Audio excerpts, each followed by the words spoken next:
as I mentioned earlier, skim the Advertiser, which is the absolute garbage newspaper here in South Australia. It's the cognitive equivalent to hitting your face against a pole for about half an hour. That's right. Yes. The only problem is if you don't read it, you're sort of uninformed. If you do read it, you're ill-informed. So anyway, I do try and skim the media quite a bit. Newspapers like this, it gives you an interesting perspective of the different kind of voices and how bad Australian journalists really are. Correct. So there's kind of a class of journalists here in Australia that all kind of have cushy jobs at a major newspaper like the Australian or the Advertiser or the Sydney Morning Herald. You bastard. And all of them are, they're on pretty good money. They're all on well over 100K a year, and they're able to just get away with writing these articles that are just absolutely atrocious.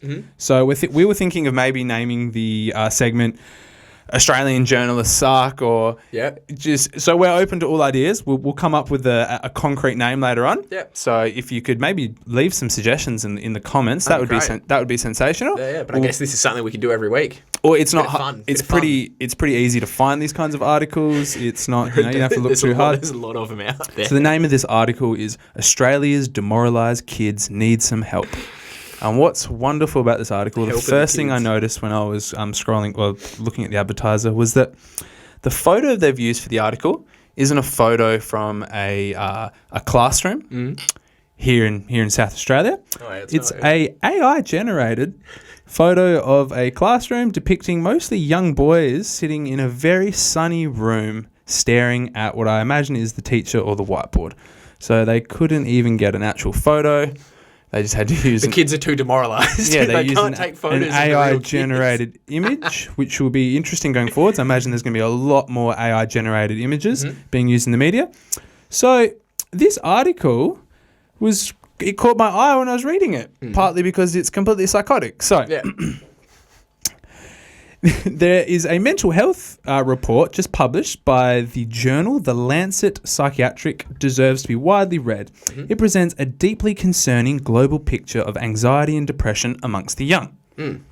That's quite fair enough, One of Australia's leading psychiatrists, Patrick McGorry, describes the situation as a silent public health crisis. And that 50% increase in mental health conditions since 2007. As to why the situation is so dire, McGorry cites the report's conclusion that the reasons include intergenerational wealth inequality, student debt, insecure work, unaffordable housing and rental costs, as well as climate change and harmful effects of social media. Absolutely. I agree. That's very reasonable. Pretty reasonable thing. Pretty reasonable thing, yeah, definitely. So that's the report that's cited in this article. And then it goes on to say that young people, the question has to be asked, what are the underlying reasons explaining why recent generations lack the resilience and optimism needed to overcome adversity and hardship? So straight away, the article turns on to the fact that kids just aren't resilient. They need to be more optimistic. So he's saying at the beginning of the article, he cites the published report. And then just is trying to dispute it.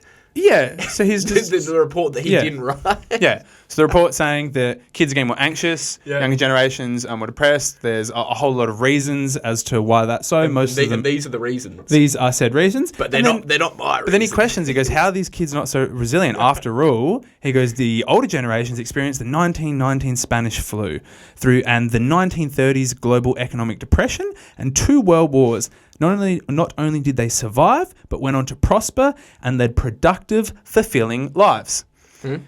Not mentioning the 1950s and 60s economic boom in Australia after World War II, what is called the golden era, where most of the baby boomer generation acquired their wealth and their housing.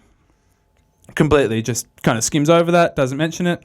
And then it goes on to say schools once taught courage, resilience and optimism. But over the past 40 years, students have been cocooned in a protective shell. I can see where this is going. We lack the stability of the British Empire.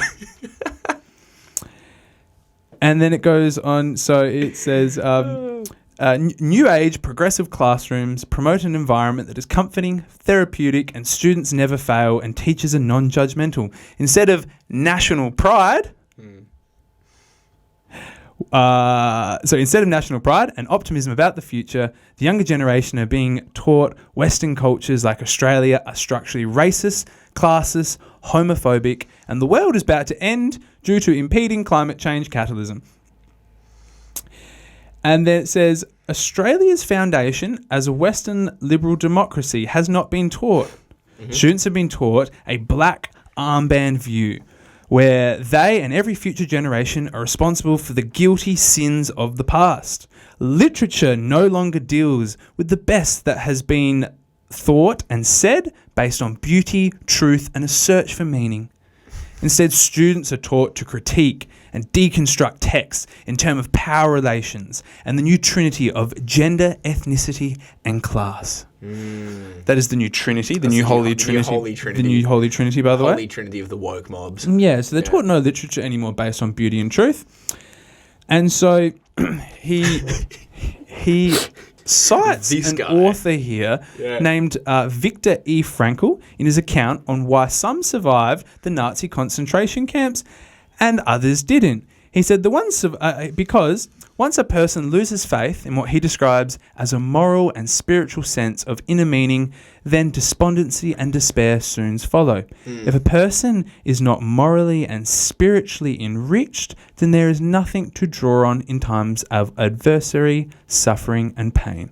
While there's no doubt, poverty, lacking a home, and insecure work contribute to anxiety. With courage and inner strength, one can overcome adversity. Oh, that's so sweet. It is very beautiful. Yeah. This is the nail in the coffin, though. While religion, especially Christianity, is often disparaged and criticised as obsolete and irrelevant, there's no doubt believing in something higher, more transcendent and life-affirming offers a sense of optimism and hope.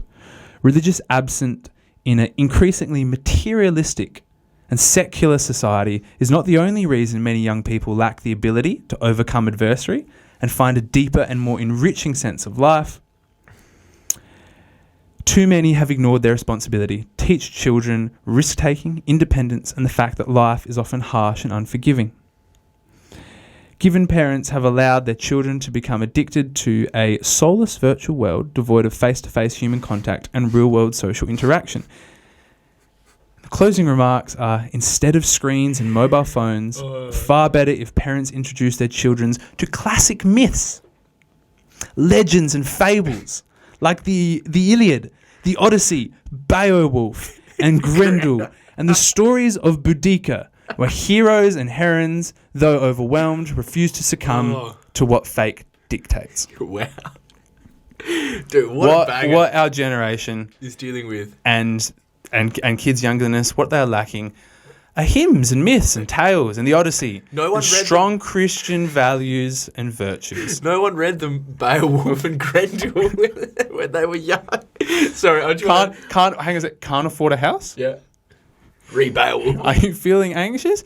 Here, read this tale of Beowulf. Look, Beowulf is a banger. Yeah. I'm not going to lie, but I think he's missing the point. Just quietly, I'm not going to say this man's name, but looking over to his screen, he's written a book. Now, can you go down the bottom? He's written a book called Wake Up to the Woke. It's time, Australia. It's time we wake up to the woke. Oh, my goodness. Wow. Do you think that man has ever worked a day in his life? Do you reckon he's ever picked up a shovel? No. I doubt it. I highly doubt that as well. He was educated. He was read Beowulf in the Iliad. He's read Odyssey, the Iliad, correct. He's read the Old Testament, all the bangers. Boudica as well. And that has built a whole lot of resilience so that he can sit down, write these kind of absolute crap articles and reap about 120 grand a year, probably. Good man. Yep. Again, Jordie, I think this is a point we make every episode. We're in the wrong profession. We are. We need to start. Yeah. I need to get some brain damage and just start writing deranged articles. Buy some shares in Santos. Yes. Start a lobbying or consulting firm. Yes. And start writing articles about the woke mob in Australia and how kids need to read more of the Odyssey and biblical tales. Far out. You know what, man? With that, yeah, I am inspired. I'm going to go home and read the Odyssey. So will I. No worries. All right, guys.